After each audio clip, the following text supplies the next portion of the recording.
The worst thing to call somebody is crazy is dismissive. I don't understand this person, so they're crazy. That's bullshit. These people are not crazy. They're strong people. Maybe the environment is a little sick.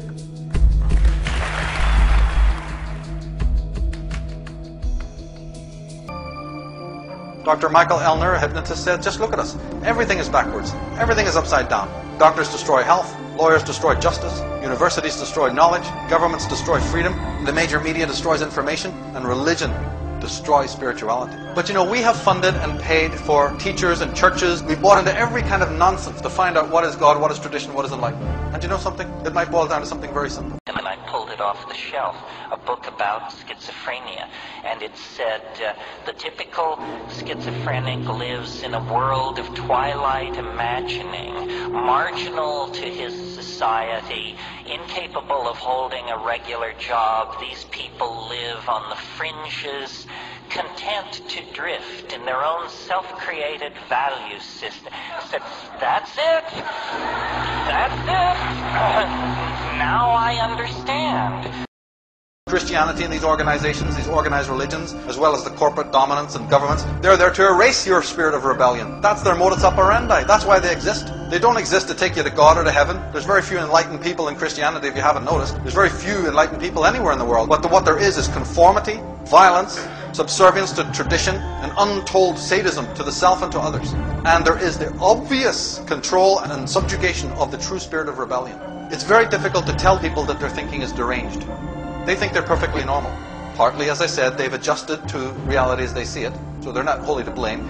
But you'll find that you're wasting your time. You could roll out your soul like a red carpet and they'll walk right on it. Because they are thinking, you're the dumbass, you got it wrong. Eric Fromm, in his Anatomy of Human Destructiveness, the sick individual finds himself at home with all other similarly sick individuals. The whole culture is geared to this kind of pathology. The result is that the average individual does not experience the separateness and isolation the fully schizophrenic person feels. He feels at ease amongst those who suffer from the same deformation. In fact, it is the fully sane person who feels isolated in the insane society. And he may suffer so much from the incapacity to communicate that it is he who may become psychotic. And haven't we all experienced that? From the time we were born, I assume everyone in this room has experienced that. And I would also say this, that if you are sane enough to see the insanity, that's a damn good sign, because it means you're not insane. So as bad as it is to feel bad about the things that are happening, look at the bright side. You can see it. It's they live. That's a fact, man. You know, it just seems to make more sense now. Well, everything makes sense if you just put on the right glasses. Where I come out with material particularly is, it's very simple. Anything that defies my sense of reason. I don't look outside myself for answers. I kind of feel like everyone has a voice of reason inside them, and I believe that's been quelled to a large degree by our multimedia society that we live in. But anything that defies my voice of reason comes out, and you hold it up to the light of reason. That's the premise. And then you start nailing it, and those are the jokes, until what's left is a laughter, I think, of recognition of a truth. If that's not arcane and metaphysical enough for you, put on the special glasses. How much bull can the world put up with before nature just breaks? How much illusion can the world suffer before nature just snaps in half? I think it's a great theory. Apparently you're maybe a fan of the movie They Live. I just saw that. I just saw that the other day, the John Carpenter film. Yeah. I couldn't agree more that they are an alien and alienating and alienated culture. Yeah, we won't have a world until they're gone. They no longer live in sync with the natural world. It's very interesting. It's very interesting. See, again, I can solve anything. Man, you got it. It's the glasses, dude. It's got to be the glasses. The hell with the shoes. It's got to be the glasses. The shoes got to be good for running after the glasses speak. That's true. I was kidding. Pick up.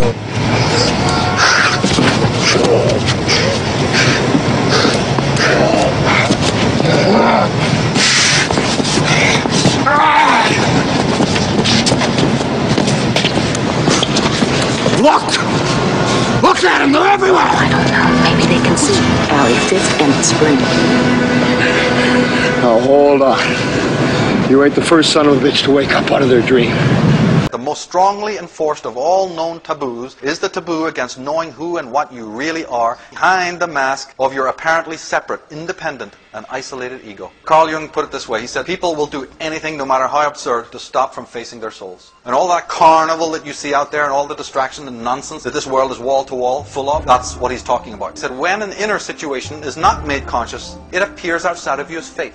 Because there's a strange contract between the unconscious energy of our minds and the energy that built the world. They conspire together, they're built out of the same stuff. So behind the back of the ego, the unconscious mind, the shadow, conspires with material existence to bring in front of you the very challenges to help you integrate when you won't do it of your own free will. And we call that living. All the stuff that happens around us that we often describe as difficult challenges, that's what that is. We refuse to do the homework, so then we're going to meet it in space and time. We're out here in the realm of persona, with the Hollywood drama, the show of masks. And we become so identified with this extreme edge of consciousness, the fashions, what are we going to look like? Of course, a certain amount of persona we need. You need the mask in order to conceal your real identity, protect yourself and generally, and to operate in the world with other fellow human beings. But we have way overcompensated for it. We put all our psychic energy into the mask. You don't have to look at the cosmetic commercials to know that it's obsessive right now. Behind that is the ego, the waking consciousness. But anything that your ego or you do not like about yourself, you repress. And the repressions of all the stuff that you despise about yourselves becomes what's known as the shadow personality. And it's kind of in the unconscious realm. It's not even in the conscious realm because you're not aware of it. Western man has made himself bereft of the rites and rituals, the rites of passage, the shamanic methods for dealing with the build-up of his dark psychic content.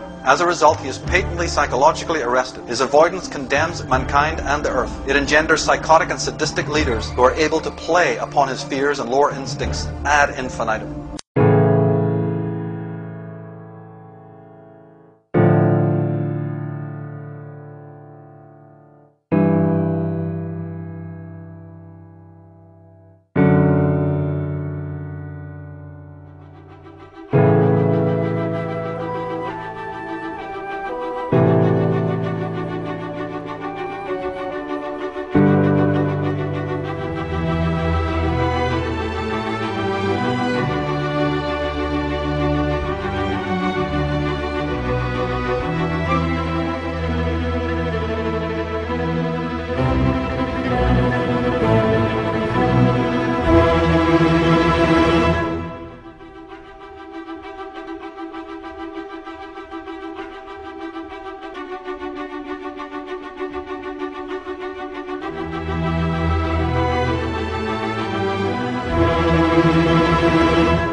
Supposing that I say to you, each one of you is really the great self. And you say, well, all you've said up till now makes me fairly sympathetic to this intellectually. But I don't really feel it. What must I do to feel it really? My answer to you is this. You ask me that question because you don't want to feel it really. You're frightened of it. And therefore what you're going to do is you're going to get a method of practice so that you can put it off. So that I can say, well, I can be a long time on the way getting this thing. And then maybe I'll be worthy of it after I have suffered enough. See, because we are brought up in a social scheme whereby we have to deserve what we get. And the price that one pays for all good things is suffering. But all of that is precisely postponement, because one is afraid here and now to see it. If you had the nerve, real nerve, you would see it right away. Only one feels you shouldn't have nerve like that. Why, that would be awful. That wouldn't do at all.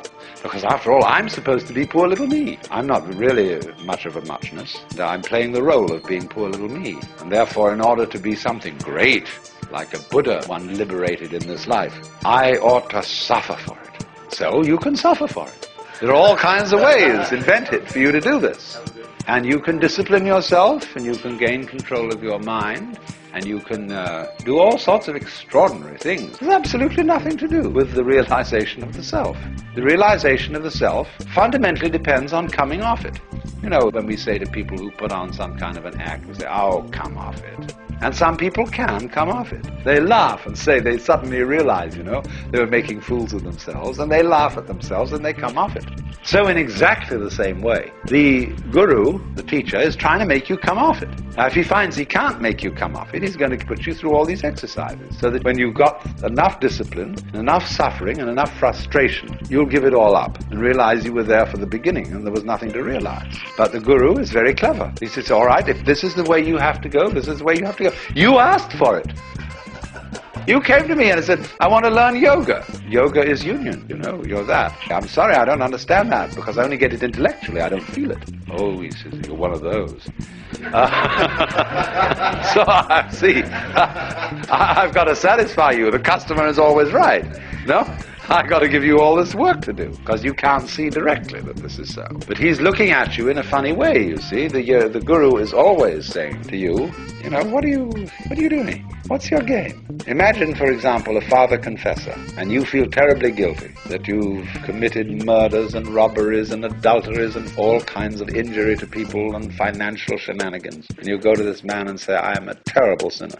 And you recite all these things. He's perfectly calm. And then you say to him, well, you don't seem to be very shocked. He said, you haven't confessed any serious sins. I said, what do you mean by a serious sin? Well, he said, what do you think? No, I just feel wrong. I just feel there's something in the basis of me that tells me that I am not what I ought to be.